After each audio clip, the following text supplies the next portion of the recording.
Good morning, everyone. I'm Xeno Kovah, and this was work done with my colleagues here, John, Corey, and Sam. So a little bit about us. We're from the MITRE Corporation. We're trusted computing researchers. Our focus is figuring out how we can make security software that isn't crap and doesn't just, have attacker lie to you and give you a false sense of security. Unfortunately, basically everything out there right now is crap. So, MITRE itself, if you probably haven't heard of us because we're a not-for-profit, we don't make commercial products and things like that. We're a research and development center, works for the US government, so basically it's supposed to be a neutral entity that's, giving advice to the government as opposed to being a for-profit contractor, which is always giving advice in their own best interest. So if you've heard of MITRE, it would only be for things probably like CVE, STIX, TAXI, some standards like that. But even then, you probably don't think MITRE CVE, it's just CVE. And MITRE's been around for quite a while, since back in the ARPANET days. So, we've been doing a lot of talks over the last year where we've been sort of tearing BIOS apart. We've been showing that, as you would expect, when people don't understand and don't look at this technology, it's riddled with holes.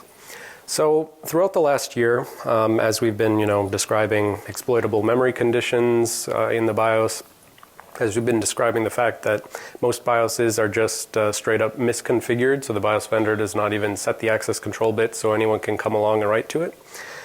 We've been basically saying that modern UEFI BIOSes are sort of a double-edged sword because they help us as defenders, they help us understand the system much more than was the case with legacy BIOSes. But also at the same time, this helps an attacker understand it, and an attacker can reverse engineer it, get to the exact place that they need to compromise much easier. So this talk is basically going to be a justification of that. We're going to go through UEFI a bit. We're going to say, okay, right here, that's good for us as defenders. Right there, that's bad for us as defenders. And so that's what this talk is about. Also, we've put out tools like Copernicus, which was sort of the first tool that you could use to actually go out and evaluate your BIOS, find out whether you're vulnerable, dump the BIOS, try to integrity check it, that kind of thing. And so this will give you a little bit more context for if you use Copernicus, and we have Copernicus has a script along with it where you can integrity check. You can say, here's a clean copy of the BIOS that I've maybe extracted from a BIOS update. Here's my BIOS. Do they differ? If so, yes. Well, then how do I understand that? And so that's the other thing that is the point of this talk. So we've put a tool out there, and it's all good and well for us to put a tool out there that says, hey, look, you can now integrity check your BIOS. But the reality is that if you find an integrity violation or a suspected integrity violation, you're probably not going to know how to evaluate that and find out whether it's a false positive. So this is trying to give you a little bit more context about that reality. It takes much more than a single hour's worth of discussion to understand it, but we're always willing to check to find out whether we have false positives inherent on our tool. So if you find something that's wrong and you don't understand it, you can let us know. Alternatively, we have a full 2 days worth of training on this where basically we explain, okay, here's how you analyze the BIOS to understand, here's where the change was made, and understand it better. So this is basically a whirlwind tour of that. So, BIOS, meaning legacy BIOS, is dead. Long live UEFI, right? So it should be theoretically dead because it's at least dead or dying because it should be aging out everywhere because Microsoft required anything that's going to ship that has the Windows 8 sticker on it, which is most all of your PCs. There's very few things that are shipping to be Linux specific, well, except for Macs, I suppose. Everything that ships with the Windows 8 requires UEFI secure boot, right? And you're probably, maybe if you're at this talk, you're maybe familiar with some of the controversy around whether secure boot is an evil conspiracy to destroy Linux and lock you out of your machine. I don't think it is, but you can have that opinion if you want. So theoretically, legacy BIOS should be going away because basically everything, all the vendors are incentivized that they have to have UEFI, they have to have secure boot in order to actually ship their systems for Windows 8 these days. But in reality, there's elements of this which will never die. So at the very beginning of UEFI, I'll show the whole obligatory diagram here in a little bit, but at the very beginning of UEFI, it looks exactly the same as BIOS. It's hand-coded assembly that's specific to the hardware, and it's required to, initialize the hardware as fast as possible. Later on, once you get past that stage, then you can build up your nice abstraction layers and you can have all the niceties of UEFI. But But if you have a change that occurs there'll be one file that typically that'll be called the sec core, the security core. That's the hand-coded assembly thing. So what I'm saying here is if you go out and use Copernicus and you do a BIOS diff and you find, oh, the change is in the sec core, how do I understand that? Well, unfortunately, that's a big blob of hand-coded assembly, usually using a lot of PCI accessing peripherals that you don't necessarily understand. And so unfortunately, that sort of lives on. And that's sort of the hardest chunk to analyze. But basically, we're going to talk about all the new interesting juicy bits here. So UEFI and legacy BIOS basically share two common traits. So the entry vector, meaning the very first CPU instruction that the CPU ever consumes, that's going to be at the same place on the flash chip. So the way the hardware initializes at reset, it always maps to address FFFFFF0. So 4 gigabytes minus 16. That's always the memory address where the CPU is trying to access, and the memory hardware at reset is redirecting that memory access to the SPI flash chip. So little flash chip down on the SPI bus. So they all start from the same place, and the initial goal and the overall goal is really, it's all about initializing the hardware. It's plumbing, it's getting you to a state where you can pass off to a bootloader, pass off to an operating system hypervisor, try to get everything initialized so you can have, keyboard input, video output. The big difference though, is that legacy BIOS, it was this big giant proprietary blob of stuff that did that plus a whole bunch of other things. UEFI is much nicer because it's now documented. We have a spec, we can understand what the code's trying to do in trying to understand it behaving in accordance with that spec. So also the UEFI has a reference implementation which is open source and out available. And so basically there's a single reference implementation which Intel puts out there and says, hey guys, this is how you're basically supposed to build something that conforms to the UEFI spec. And then the AMIs, Phoenix, and insides of the world, they go customize that, add their value add so that they can try to get other people to buy it, because if they didn't add anything to it, then people would just start from the reference implementation, right? So they add all the GUI niceties and that kind of stuff, and they sell it to the Dells, HPs, Lenovo's of the world, and then the Dells, HPs, and Lenovo's of the world may go customize it further. But there's some core initial open source thing that you can evaluate. We at Black Hat USA this year, we showed where Corey went and spent a couple of weeks looking at the open source reference implementation, and within a couple of weeks he was able to find 2 exploitable memory conditions, which then, as I was saying, these propagate out to all those other BIOSes. So the point is we can evaluate the security much more readily than we could with legacy BIOSes. So I've been using the term, but I'll expand it now. UEFI stands for Unified Extensible Firmware Interface. It was something that originally Intel made when they were trying to get rid of legacy support, and we're all to blame for x86 still having, legacy 30 years worth of cruft in it. Intel tried to make Itanium a non-backwards compatible 64-bit architecture, and everyone said, nah, don't want it, want all my existing applications to run. So now we have, 64-bit legacy cruft. Intel made this UEFI made this UEFI spec when they were trying to make the Itanium BIOS, and they recognized, look, we can't do all of the legacy stuff. We don't want to do all the legacy stuff that we've had to do for 30 years on the x86 architecture. Let's build up something that's a little nicer, a little more generic. And they were trying to have something that would work for x86 as well as Itanium. And really it can work for, sort of any architecture.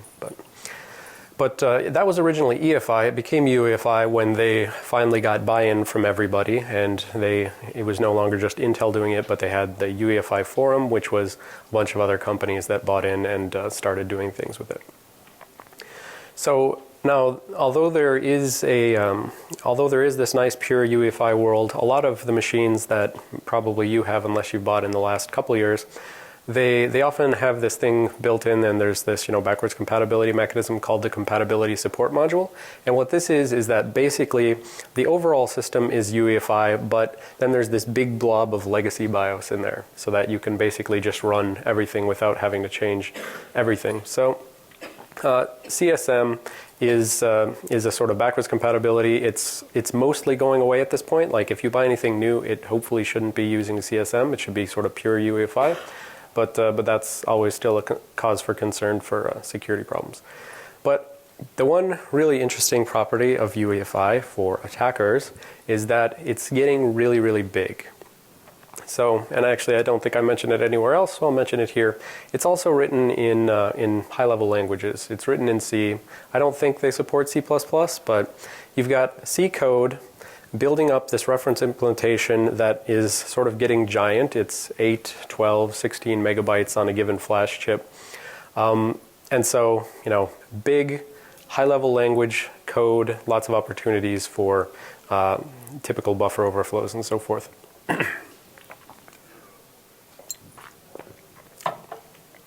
Now, if you're not the kind of person who enjoys reading thousands and thousands of pages of specs, we are. We like doing that. That's how we find stuff that nobody else finds.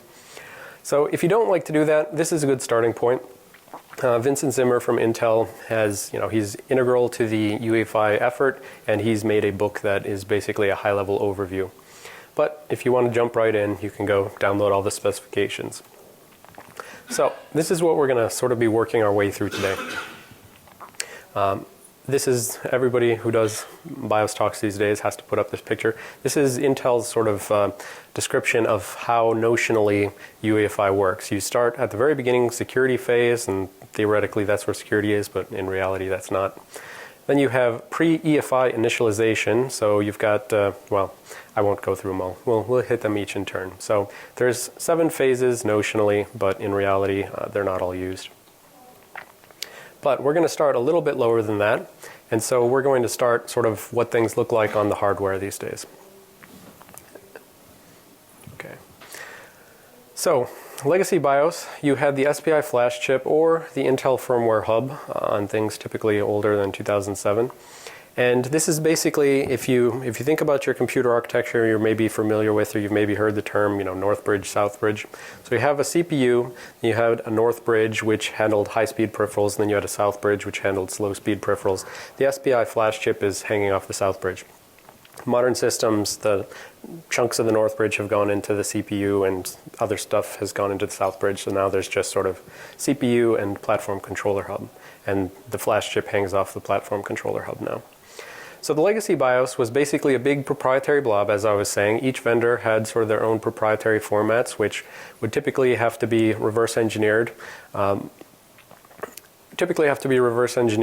people online would reverse engineer it for various reasons, and then they'd put up tools in order to break these things apart. This is sort of, analogous to, right, this is the bad old days, and if you saw the firmware.re talk yesterday, that's still the world they live in. They've got all these proprietary, compressed and packed sort of things.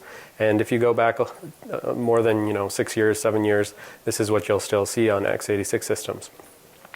And typically they looked like a packed file, which means you had, in order to save space on the SPI flash chip, always the vendors were trying to, say, pinch a fraction of a penny times millions of machines means actual money saved. So they would use the smallest possible flash chip, and they'd have a little decompression routine at the beginning. So you call into the decompression routine, and then it expands stuff out into RAM once RAM is available. That's weird. So nowadays, SPI flash chips, Intel mandates that you have certain not behaviors, characteristics of flash chips. Like they must be able to be rewritten like 100,000 times or something like that. So they have certain requirements that they put on flash chips, and they require that they support this notion of a flash descriptor. Flash descriptor is sort of a data structure that's put at the front of the flash chip, and that then describes specific regions within the flash chip. So a gigabit Ethernet region that has sort of configuration information for gigabit Ethernet, platform data that has miscellaneous stuff, management engine, if you've heard of AMT, active management technology, maybe you heard of the talk of attacking that many years ago. That contains information there that is consumed by the management engine. And then UEFI BIOS region, there's sort of a BIOS region described by this. That's where the actual contents we care about that we want to analyze are. And so the flash descriptor can create new regions, so this will probably increase in the future. But for the time being, that's what's there. All right, I don't know why I used animations. I think I copied some previous slides and they used animations. So with what we care about here, within the BIOS region, in the UEFI BIOS, it's going to be organized according to firmware volumes. So what this turns into is that we have a nice, well-defined, well-formatted firmware file system ultimately. So the spec lays out that there's quote-unquote firmware devices, which may be real or physical. The firmware devices are broken into firmware volumes, which can be nested, so you can have firmware volumes within volumes. I sometimes think of the volumes kind of like folders, and then there's going to be a whole bunch of files in those folders, and there may be a compressed folder within a folder. And oftentimes we see, we'll cover the phases in a second, but just so you know, oftentimes we'll see the folders sort of broken up, that all of the files that run in one phase of the boot are in one folder, and all of the files in another phase are in a different folder. But ultimately the base unit is a flash file. And so these flash files, it has some well-defined structure, it has well-defined, ways that we can find it, parse it. But within each file, there are then actually separate sections, and that's the part that we ultimately care about. That's the real file that we care about, because a given section will be, for instance, what's called a dependency expression, meaning like here's the other stuff that needs to load before this file loads. Or a given section will be an actual portable executable file. So, as is said right here, when we dig all the way down into this firmware file system, we find that the different sections can either be portable executable format, or they can be terse executable format. So PE, if you know Windows, PE is basically Windows executable format, Microsoft's format. And then TE is the exact same thing, but they basically just collapse down the headers. So, here's the thing where both the good guy and the bad guy say, hey, how interesting, my BIOS uses quote-unquote Windows executables, right? I know how to analyze those. So I as a defender know how to analyze those if someone modifies them, and I as an attacker know how to break them apart, analyze them in IDA, and figure out where I need to insert my hooks or what have you. So there's basically three options that you have right now for firmware file system parsing. There's EFI pwn, which is the thing that we currently use within Copernicus's extra scripts, but because this was something that was just sort of put out by a student, it was the first one, and it was, at the time that we started doing this, it was, what was available. We didn't want to make our own. Certainly could have, but why not use someone else's code that's out there? But this is not maintained over time, and we've been sort of getting tired of hacking in additional support and fixes and so forth. So the other tools are UEFI tool, which also, this is a nice GUI thing that we'll see in a second here. And then there's a thing called UEFI extract, which will basically pull out all of the files, dump them off to your file system. And then there's UEFI firmware parser, which was another thing that is being maintained and being actively updated. And we'll see that a little bit later too. So we'll come back to this later as we determine whether we have enough time. But this is basically what you'd see in UEFI tool. You go, you dump a firmware file in here, something Copernicus dumps out, something you extract from a BIOS update file. You dump it in here, it'll slice it apart and say, here's the different regions that the flash descriptor defines. And then within the BIOS region, you can actually expand that out and you can see all the individual files. So like I said, we'll come back to that. But for now, this is just to say, okay, there's an easy way to start digging information out of these files. So, from both the attacker's and defender's perspective, right, standardization is a good thing, right? So standardization helps the attacker find that, okay, well, I can now analyze all BIOSes for all vendors in a nice, easy way. And that also helps us, though, as a defender, right? So we can now have generic integrity checking software that breaks everything apart the same way and gives us more semantically meaningful information about, okay, well, I'm not just telling you, hey, there's 3 bytes different at offset 2457. I tell you that within the .text section of the portable executable file that's called, PEI initialized memory, that is where we find, a 3-byte change and, hey, it looks like a jump instruction. Right, so it works for and against us to have this standardization, right? But the real question is, who tends to move faster, attackers or defenders, right? There. So the sec phase or security phase is the very first notional phase. This is a binary blob of hardware-specific code, needs to get the system up and running as fast as possible and just pass off to the PI phase. Now notionally, you can see here it says pre-verifier. Hopefully that's somewhat readable. Pre-verifier should theoretically be the core root of trust for measurement. There should be an ability from within this code to measure the rest of your BIOS and confirm, well, you're not even bothering with confirm, just get a measurement and store it off to some trustworthy location like a TPM so that you can actually say something about, is this code look like I expect it to look? In reality, last year at Black Hat, we did a talk talking about how these static roots of trust for measurement are sort of fundamentally broken. But there's additional technology that's going to be coming into play soon that will improve that. But notionally, they had this idea of the sec phase is where the most important security stuff goes down. Obviously, if you compromise the system this early, if you compromise at the very beginning, if you can modify the very first instruction that the CPU ever executes, then you are in the most trustworthy position. You can modify, manipulate, and make the system lie for everything else that happens thereafter.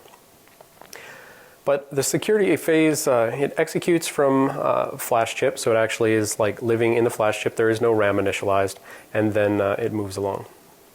Yeah, and that's what I thought I had it somewhere. The security phase is a misnomer. In reality, all the security critical things, the verification of digital signatures, the measurement of the BIOS, on actual real platforms, they don't actually match that. They do it much later. And that means that an attacker coming in earlier will always win. Yeah, so that's where it should go, but that's, it's a good, UEFI is another one of many great examples of how things can be architecturally correct and implementation incorrect, right? So it's all good to say, oh, well, I see that they're doing the right thing in the architecture, it must be okay, right? That's why we have to go in and actually evaluate things. So a miscellaneous point, which I don't want to dwell on too long, is just that when you're booting up the system, there's multiple paths that the system will take depending on the sleep state it was in. So if you just reboot a system, you're coming from an off state and you're going to go in. An important point, which will, the only reason I mention this is that, I mention it for the reason described here, is that there's different, when you want to explore the potential for vulnerabilities on the BIOS, you have to explore that there's different code paths that it'll go down depending on whether you just went to sleep and woke up, or you went to hibernate and you woke up, or you're coming from a cold boot. And so these sleep states, they're ACPI sleep states, but as I said, they go to different code paths. So what we've found and what we'll be talking about later in the year, we've got a whole bunch of vulnerabilities we've already described. We've got a whole bunch of vulnerabilities that are still in for disclosure. We're having the vendors fix them. We found situations where you may have a system and Copernicus may say, oh, this system is currently locked, it's configured correctly, it's protected, that's good. But then you put the system to sleep and you wake the system up and the BIOS does not do the right thing upon wake, and it doesn't lock things down that got unset as a consequence of sleep. And that means then, all it takes is one sleep and one wake and you're back to a vulnerable system, which on laptops is, pretty guaranteed to happen pretty quickly, right? So we'll be talking about that later in the year. And so actually there was a specific issue in Dell machines that they patched quite a while back, like last December. We just haven't got around to the problem is it's not a full conference talk worth of information. It's just, hey, it went to sleep, it came up, it's vulnerable now. So we're adding that and combining that with some other problems to get it to be a full conference talk worth of information. So some of the type of information that the sec phase is responsible for is configuring the CPU for cache as RAM. This makes it so that even though your RAM is not actually set up yet, by the time you get into the next phase, the PEI phase, you can actually have C code executing in the PEI phase, because if you don't have a stack, if you don't have this ability to push and pop, then you can't expect that normal compiler generated code will actually work. That's why sec phase is hand-coded assembly, where they're doing their best to never try to use memory or temporary space. But once cache as RAM is initialized, then you can have compiler generated code running. And then it has to activate the main CPU and so forth. So originally, in the full version of this, we would go down like everything and talk about all this stuff. But this is just to speak to. There's a nice Intel white paper out there where they're talking about reducing platform boot times. So you may know that going along with Windows 8 Secure Boot are also requirements such as you must boot this fast. Well, if you put requirements on the vendors that they must boot fast and they must boot securely, they're probably gonna the boot fast one is the easier one to achieve at the expense of the boot securely. So So this is just to say that if you're interested in that kind of thing, there's a nice Intel white paper out there that you can look at for reducing boot times, and that talks through all of the. This can also be used to understand like what the BIOSes are maybe doing in each phase. You can say, well, maybe the vendor was trying to implement this, and they were, this is why the microcode update is right here. This is why the cache's RAM is right here. But ultimately, when the sec phase is done, this is where the niceties of standardization comes in. There's going to be some handoff to PEI. So it's initialized everything. It's got the sec phase's responsibilities taken care of, and it will now collect information which it'll pass to PEI.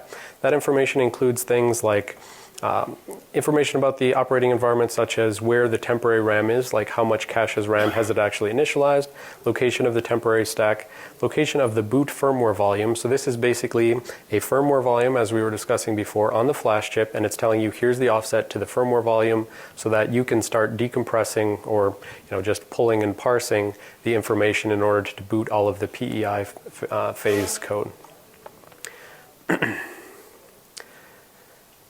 And a list of, that probably shouldn't be even talked about yet.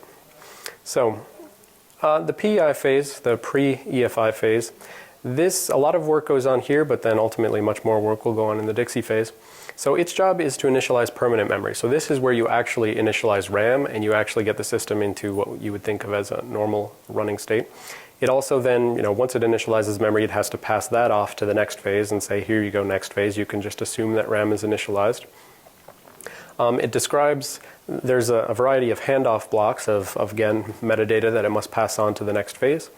And ultimately, its job is to, once it has executed all of the PEI phase hardware initializing modules, then once everything's complete, it will go ahead and pass to the next phase.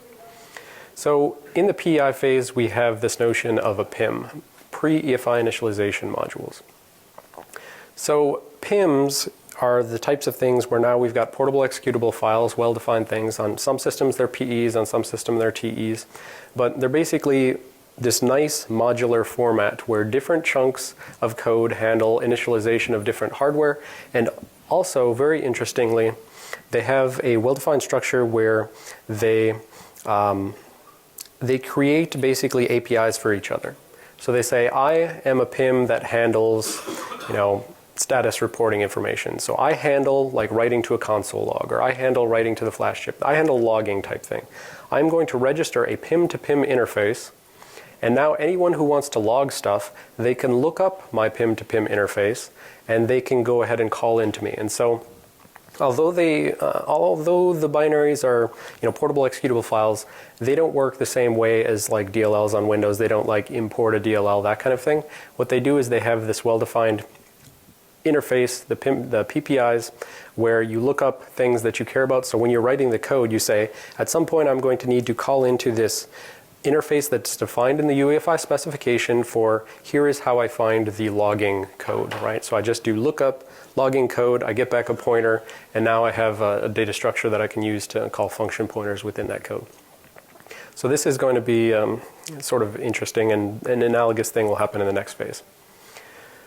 So there's the registration of the PPIs. There's PEI dispatcher. So this is the thing which is basically going to chew through the firmware file system, and it's going to say, okay, I see that there's a dependency expression. The dependency expression says, I can't load this module until these 5 other modules are loaded. So again, it doesn't work exactly the same way that like an import address table, import names table, that kind of stuff in Windows would work. There's these files on the firmware file system that says, here's the prereqs for this file. You, the dispatcher, must go off and pull all these things in, run them, and now you can load this. So the dispatcher has to handle the logic for that. And it handles the firmware volumes and services. So this is where there's some core services within the PEI phase, so that each PIM can have an expectation that it can find other PPIs, it can find other firmware volumes. So this again is where. So if I pick up the pace, we'll get to see at the very end where how code actually uses these sort of tables. But This is a data structure that you can assume, like if you're reverse engineering the code, you can say, I will expect that this data structure will be passed into the main function of a given PIM module. And so when I see it offsetting, when I see it doing, pointer arithmetic, and I see it going, okay, this pointer plus 32, okay, now I know that that's whatever it is, plus 32, I don't know, it would probably be reinstall PPI. So you can start easily figuring out the semantic meaning of the code's utilization of function pointers, because what I'll tell you is that when you're looking at the code for these things, it looks very much like C++ code, and I mean that in the most annoying way. So C++ code, virtual functions, things like that, indirection calls through function pointer tables. That makes it hard to follow control flow. That makes it difficult to see, hit cross-references on a given function and see everywhere that it's used. So that sort of indirection is used extremely much in all of the PEI phases. You're always going to see things referencing through these sort of function pointer tables. But at the end of the day, with some appropriate use of IDA importing of data structures, you can actually it can actually lead to making very semantically rich pseudocode. So this is how you should think of the PI phase. It starts off, you've got the dispatcher, and then it chews through all of these PIMs on the firmware file system. It pulls each of them in, executes the entry point, figures out what the dependencies are, and does this nice series.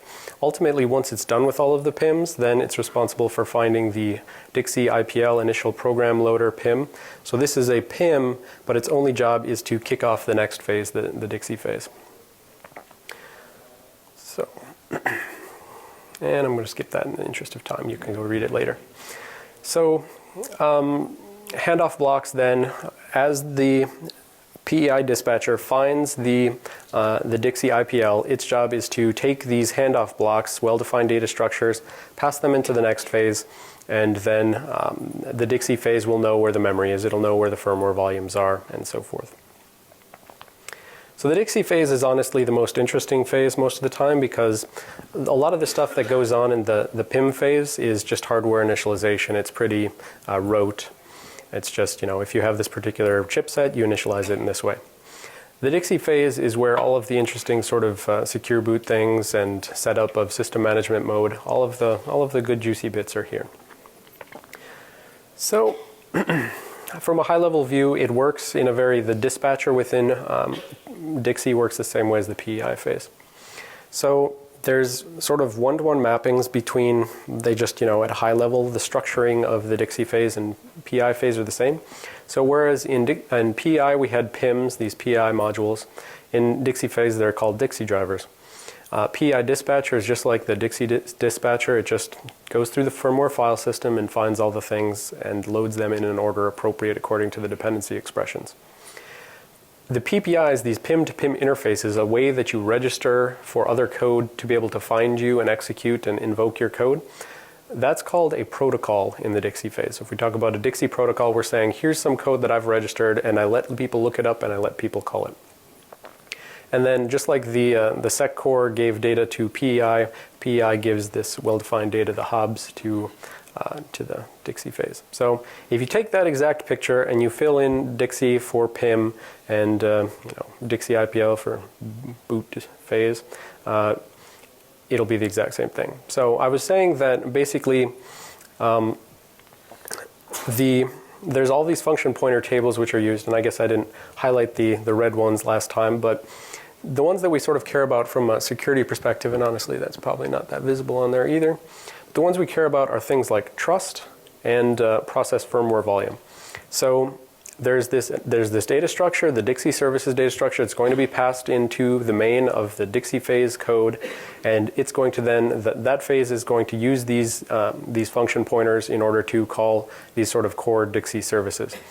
The trust phase, well, so the process firmware volume, that's basically, if I'm a Dixie driver, I'm going to call process firmware volume in order to find another firmware volume, in order to find some other code that I want to load potentially. And that processing potentially, this is just stuff which is implemented by the Dixie core. That processing, anytime there's parsing, there's potential for exploitable memory conditions, parsing mishaps. And so that's, one obvious place where vulnerabilities could happen. These other things, they're just, I/O space, memory space, access type of things. And then trust is kind of interesting because it basically says, I'm going to mark this firmware volume's worth of information. I'm going to mark this executable that I'm loading as trustworthy, and then I can go ahead and run that. So fundamentally, if I'm, a UEFI rootkit, I can just, go ahead and hook into something and call trust on it, and then it's going to just bypass any other additional checks. It's going to bypass signature checks and so forth. In addition to the Dixie services table, there's going to be a whole lot of function pointers for use within this phase. There's the Dixie services table, there's the boot services table. This has then the install protocol interface, reinstall protocol interface, uninstall, handle protocol. These are the things where if I want to say that someone else should be able to call into my code, I will call install protocol interface. And then someone else will, where is it? There should be a locate protocol somewhere. I don't think I highlighted it, but then there's, register notify. So register notify is interesting because you can say, I know that I'm going to need this protocol, and call me back whenever you get around to loading a Dixie driver that actually implements that. So you can have callbacks where later on it invokes your code once the prerequisite code is actually started. Load image and start image, those are basically image in this context is now portable executable files. This is loading actual executable code. So that's starting up that, and open protocol is call into something else. There it is, locate protocol. So 3 pages worth of function pointers just in the boot services table, but some of them more interesting than others. And finally, then there's some even more function pointers that are available, but this one is especially interesting because, I don't know why that was animated again. Runtime services table, it's something that the Dixie phase has access to, but this is something that persists into the runtime of the operating system. So it's set up during the Dixie phase. There's going to be some core Dixie driver that handles the behind the scenes code for each of these function pointers. But whereas those other tables, boot services table and Dixie services table, those things are sort of going to go away once you get past the bootloader. They're sort of for BIOS use only, and then they're going to be recycled. Their memory is going to be recycled when we get past the bootloader. The runtime services table sort of sticks around forever, and this is meant to be sort of an interface from which the operating system can call into code that was provided to it by the firmware. And so this is a potential place where sort of less privileged code and operating system can pass information for processing to more privileged code, the firmware. And we call the firmware more privileged because it sets up things like system management mode, which can exist behind the scenes forever. So at Black Hat this year, we had shown how from Windows 8, it exposes this runtime services. So although it's called something else, really you're calling into an API, which is really just a front end to set variable and update capsule. So utilizing these, the ability to call into these function pointers, we can sort of stage information which the BIOS is going to consume and process upon next boot. And we'd found these exploitable conditions where we could create this update capsule that has to do with BIOS updates, essentially. So we can create a fake BIOS update full of non-signed but memory corrupting information, create a fake update, reboot the system. The BIOS says, oh, I see that you've staged a BIOS update for me. I think I'll go ahead and parse that. And then ultimately in the process of parsing that, it'll choke and die, and the attacker will gain code execution at the very beginning of the system boot. The set virtual address map is sort of, I don't know, it's interesting for people like me who deal with memory management and things like that. It's basically like the runtime services table is sort of left around, but they don't really have relocations per se in the same way that normal portable executables have relocations in Windows. So when you first want to access the runtime services table from an operating system, you just sort of scan through memory, find the table based on a signature, and then once you find it, you call into this set virtual address map, and then it's going to sort of do a relocations on wherever the BIOS stuck this in memory. You, the operating system, or you, the attacker, have mapped this into memory at some location, and you're telling the code, hey, I've mapped you into memory at this location, go fix yourself up for me so that all of your hard-coded constants are now at the right location. So, and then even beyond the exploitable update, there are other things where just the ability to access UEFI firmware variables has allowed for bypassing set variable. If you maybe heard of those cases where, they were blaming Linux at the time, really it's a firmware problem, but they were saying, if you boot Linux on this Samsung laptop, it will brick your system, right? That was a case where basically the Linux was using the UEFI non-volatile variables in order to save logging information, and at some point it would just sort of exhaust the space available for variables, and so they were using this set variable and just filling it in with logging information, and then eventually a BIOS choked the Samsung, or eventually there was a Lenovo example as well. The BIOS just choked on too many variables, and then it just refused to boot.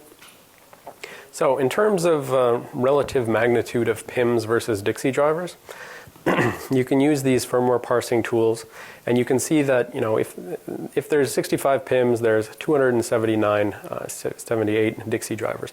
So there's many, many more Dixie drivers. They're all like registering these protocols and talking amongst themselves, and implementing potentially pretty high-level things. We'll see here at the end again if I move faster. We'll see like the names on some things from which you can sort of infer that they're doing pretty high-level things. They're doing graphical things. They're doing.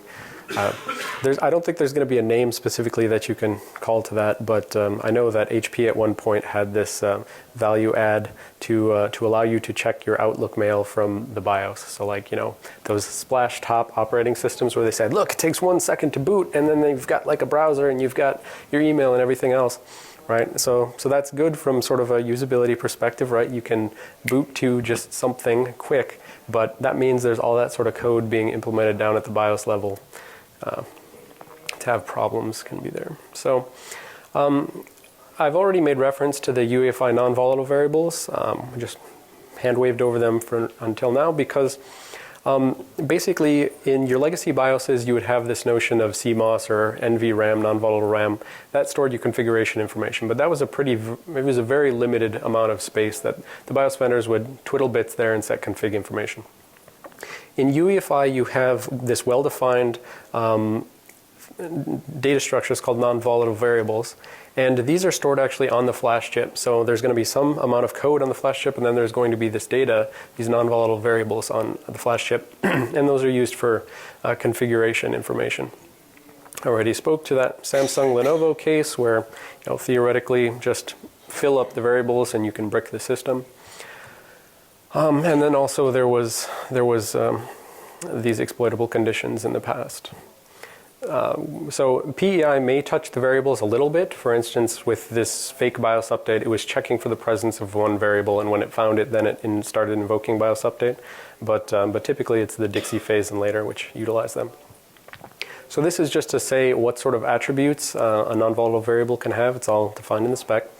So non-volatile, obviously, they can be volatile, but we care about the non-volatile ones. Boot services access means that it will be accessed up through boot, and it shouldn't be accessed thereafter. Runtime access, this is the one that we sort of care about a lot. This means that it's going to be accessible later on when the operating system's running from within that runtime services table. Hardware error record, not that interesting. Authenticated write access, this is something that this and the time-based authentication, these are things where it makes it much stronger than the bad old days with CMOS. With CMOS, anyone who's kernel can just go twiddle the bits once they'd reverse engineered it. With authenticated non-volatile variables, they actually have digital signatures. Well, they don't have digital signatures on them. The gatekeeper, the code which implements the reading and writing to the variables, it will make it so that you cannot write to this variable unless you have provided me a digital signature that actually is signed by the key of the platform manufacturer or signed by another key that you've added in. And so it makes it so that anything that's important can be stored in these variables and locked down so that it can't be manipulated by an attacker. And yeah, so if something's both runtime and authenticated, that's where you would put your typical security information. But if you see runtime and not authenticated, that means it's open to attacker manipulation. And so in the case of the setup variable stuff, this was something where I just said that the gatekeeper is the one who does the, you hear, okay, well, this is a signed variable, so someone has to check the digital signature. It's like, who's going to check that? Well, for most implementations, it's someone like system management mode. So when you're calling into the runtime services table, that's shunting into system management mode code, which is, protected by virtue of just being in system management mode. But then if you have a misconfigured BIOS where anyone can write to the flash chip, that means you can completely do an end run around the gatekeeper, the authenticator of these variables, and consequently you can just modify stuff however you want. And that was this Charizard attack that we had presented earlier in the year. So amongst the interesting things about amongst the interesting non-volatile variables, the most important authenticated non-volatile variables are the keys, so the key storage, and this is sort of where the controversy with the Linux things comes from. Platform manufacturers who are shipping Windows 8 certified things, they're obviously going to have Microsoft Windows 8 key within the BIOS as one of these keys. It'll typically be the platform key. So you've got these notions of keys. There's platform key, there's key exchange key, there's signature database and forbidden database. So we'll start at the bottom. Forbidden database, this is a blacklist of UEFI modules which have been found to potentially have vulnerabilities, and so they can add in a blacklist and say, don't ever allow that. Signature database, this is a whitelist where you can just not even have to care about keying, and you can just say, I want to put a whitelist entry in for my bootloader or whatever, and then you can just boot the system. So the whole notion that you were somehow being locked out of your Linux, it was as simple as adding a whitelist key for a bootloader. You didn't even have to do that whole thing with signing with a Microsoft key or anything like that. They chose to do that because they were going for the easiest, most least painful way in order to make the system boot. So. But then, in reality, most BIOSes, they're going to give you an ability to go in and add whatever keys you want. So they could have said, oh, you were going to add a Fedora key, you're going to add a Red Hat key. But if you go back and read the articles about that, they're saying we evaluated many different ways of doing this, and we decided that just signing with Microsoft's key was the least pain for everyone. But it is absolutely possible that they could have just done it many other ways where you just manually had to, set a key, for instance. And I suppose I should say it. Well, I'll say it later. Never mind. But these keys themselves, they're authenticated variables. They're sort of written into the flash at manufacturing time. They're signed. They're marked as authenticated so that you're not supposed to be able to touch it unless you actually are doing the update with a del key. But again, if you can get around the signature requirements, you can obviously go modify that.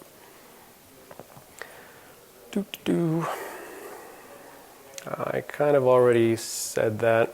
One miscellaneous thing, although we haven't talked about it here, there are other protection mechanisms within the BIOS, things like protected range registers, where the chipset can say, this region of the flash chip is non-writable and no one should ever be able to touch it. The thing is, those other protection mechanisms can never really be applied to the UEFI non-volatile variables. The variables are always sort of going to be a little bit vulnerable, more vulnerable than the code itself, because they can't be marked as pure non-writable, because if they're a runtime access variable, they need to be rewritable on the fly. So that's just sort of an architectural thing where we can potentially get around it, and I already mentioned that. So Dixie and system management mode are best friends forever.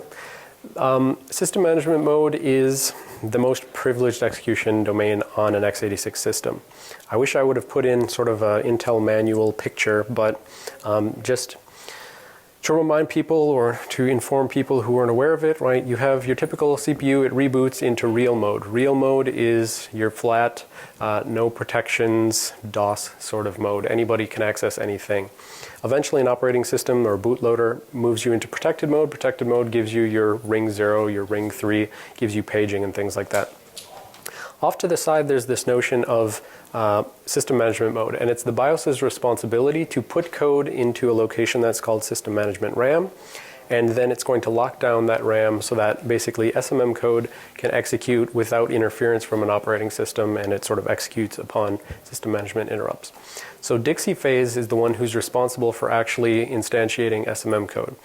SMM code, I should have put it on here, I should have put a nice little evil attacker. SMM is almost always to the attacker's benefit over the defender's benefit, because it's an architectural place.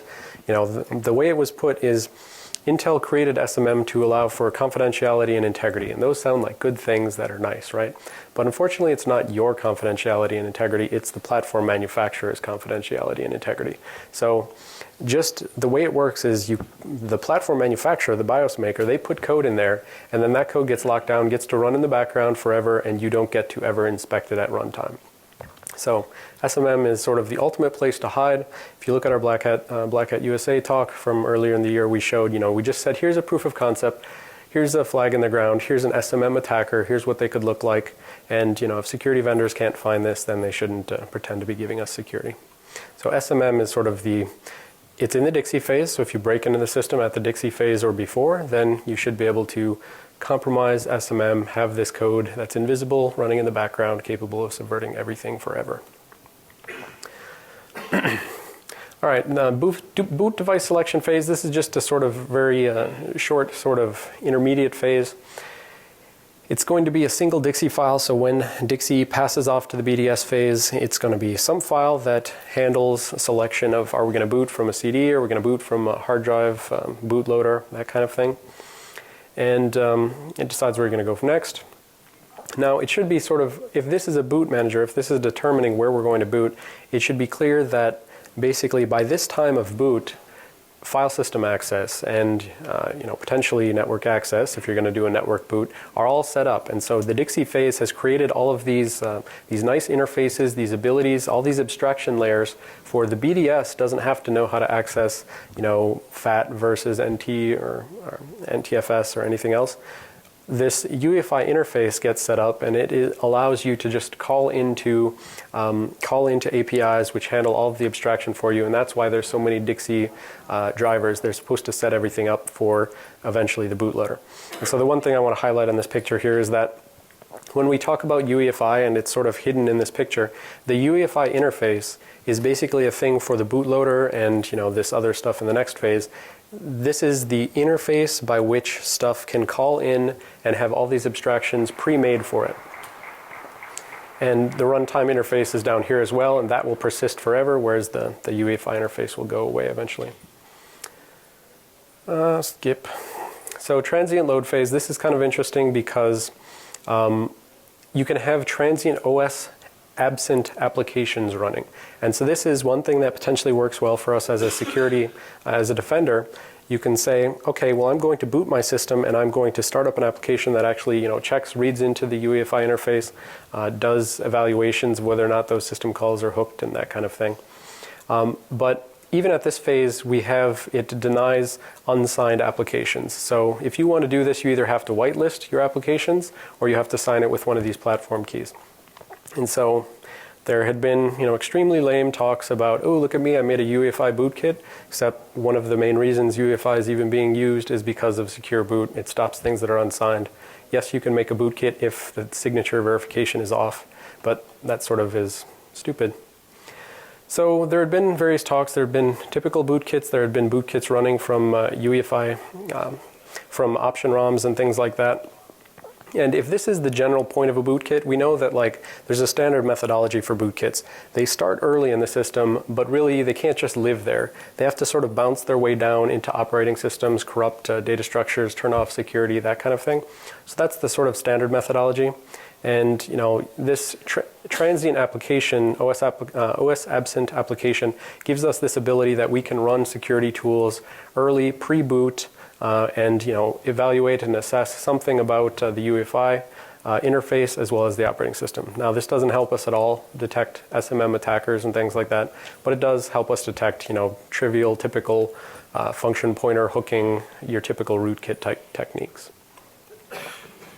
All right, then there's the runtime phase, and basically at some point when the bootloader is done, it's going to call exit boot services. That's an API within the UEFI spec. You call that API and it basically says, okay, anything that is not marked as runtime accessible memory will now be recycled, thrown away, and only the runtime interface should maintain.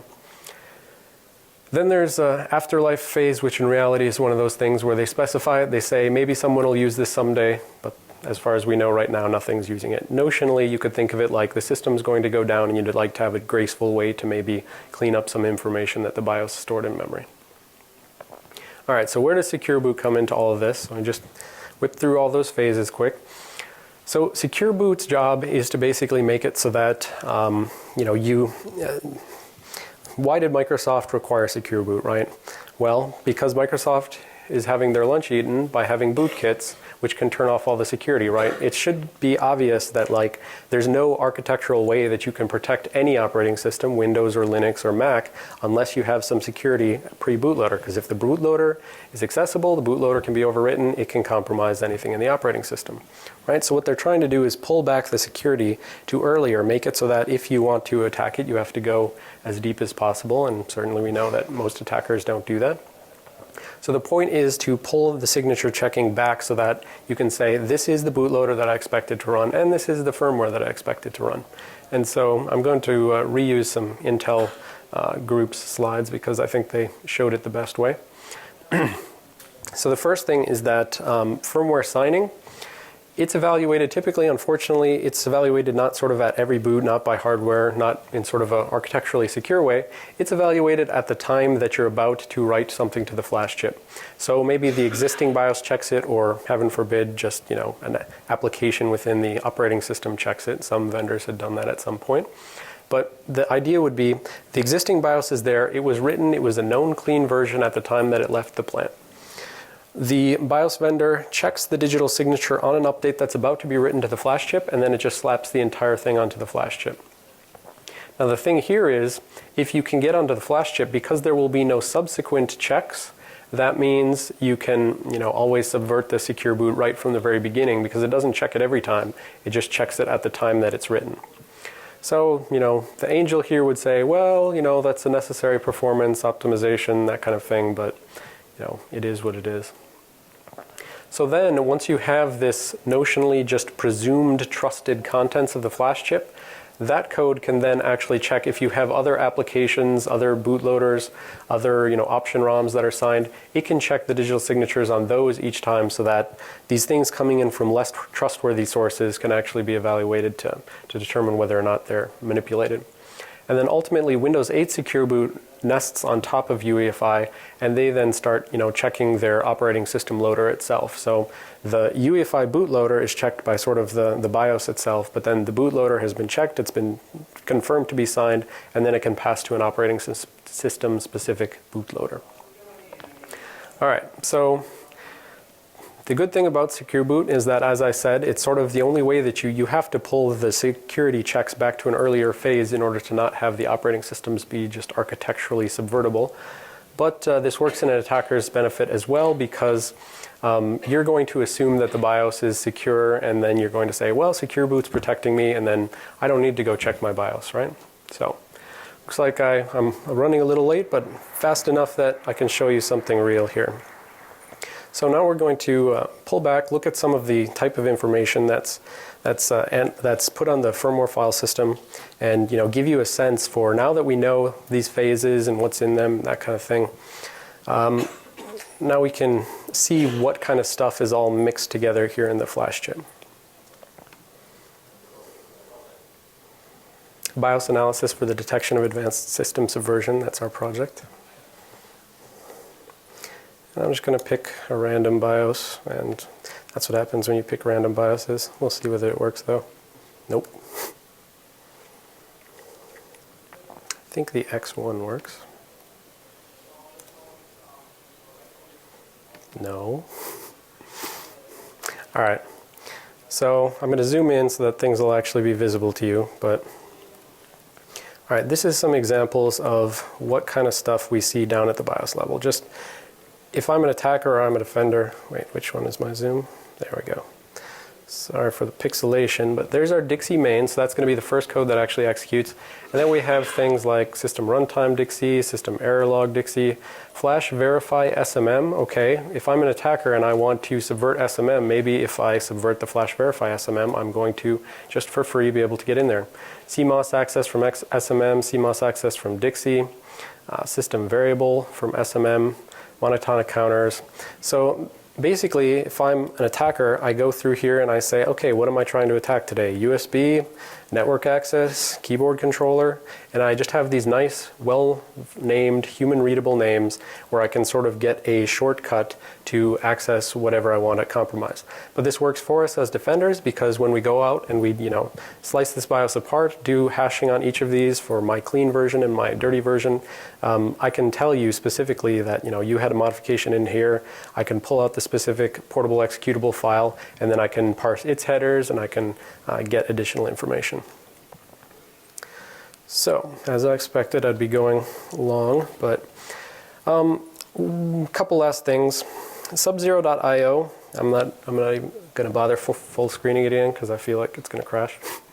Subzero.io is a website where Ted Reed has taken his UEFI firmware parser and he's made it. I like this sometimes when I'm on a machine where I don't want to install all the Python prerequisites and get everything compiled. I just like throw something into subzero.io and then it'll actually parse the BIOS. It'll pull out some of the metadata.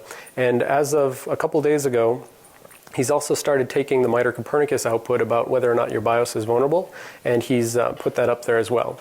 So basically, we're starting to work with him on the site, and it's going to be basically a way to crowdsource a determination of, okay, well, if 100 different people have submitted a, Lenovo X1 Carbon at BIOS revision 2.56, then we can say, well, 99 of those guys said that the hash for this particular thing was this particular value, but one person is an outlier and one person has a different hash than everybody else. And so we can start, pulling some notion of what's good and what's bad. So you can go check out that site, subzero.io. It has the ability to do Copernicus reports up there as well. In the next day or two, we'll be rebundling Copernicus with a little script where you run Copernicus, it dumps your BIOS, it tells you, you're vulnerable or you're not. But you can also just hit a little script and it'll submit it up so that we can start getting that crowdsourced notion of BIOS clean or not. What Subzero.io can't do right now is the biosdiff.py, which comes with Copernicus, the actual integrity checking of here's a clean version, here's a dirty version. So you still have to do that manually.